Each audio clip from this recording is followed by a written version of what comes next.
Hey, Man in the Mayhem here, how are we all doing today? So today is going to be the first part of a 3-part video. It's something that I've wanted to do for the longest time. So ever since I kind of got into networking and servers and cybersecurity, I've always wanted to build my own custom server. The issue that I have is that most of the enterprise stuff is too high on power draw, too noisy and too expensive. So my solution to that is to build my own using an ATX motherboard and ATX power supply. Just because they're cheap, easily available, and I already have a spare one.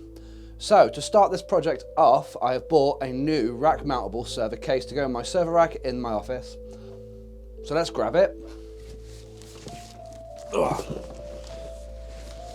So here it is. It's a professional 19-inch server case, U-40-4088-S. Came in the post the other day, been to pick it up, and today we're going to do an unboxing. So let's set this over to the table and get the top-down camera on. So inside the actual box, we have got a drive bay with some mounting points, and we have got a little cardboard accessory box. Inside the accessory box, we have got plenty of mounting screws. We've got some motherboard standoffs. We've got some more screws, and what looks like graphic card holders. So if you've got longer cardboards, we can put these on to actually support those drives. We've got 2 blanking plates. All the ones are actually in the back already, but there's 2 extra there. And we also have got a set of keys for the case as well. So this is the front of the case. It's got 2 solid handles.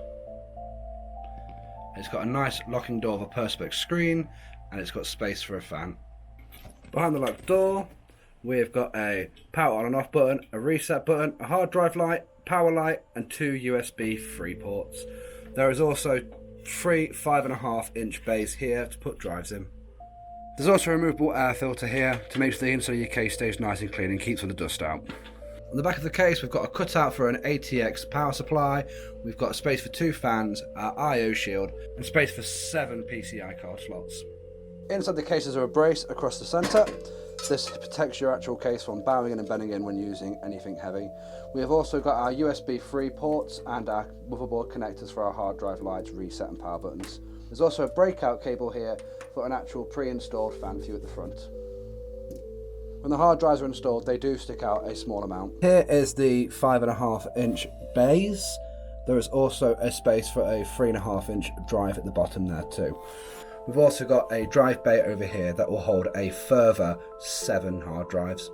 One of the nice things about this case is that the 5.5-inch mounting system can be removed, as well as that the other drive bay can be removed as well, just by 4 screws each. As you can see, there is plenty of space inside the case for any adaptations you want to make. You can also see that the front bay covers are actually mounted to the 5.5-inch caddy.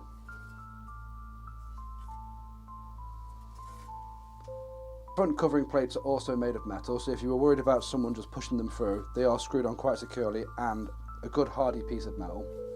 So that's in the part 1 of this particular series. That is the case unboxing and just having a look at what the case can actually do and what can be put into it. The next part of this series will be a strip down of my old desktop PC, moving all the ATX stuff into this case, assembling it together and throwing it into the rack. The video after that will be a review of the whole system, the whole process, and also maybe installing Proxmox on there.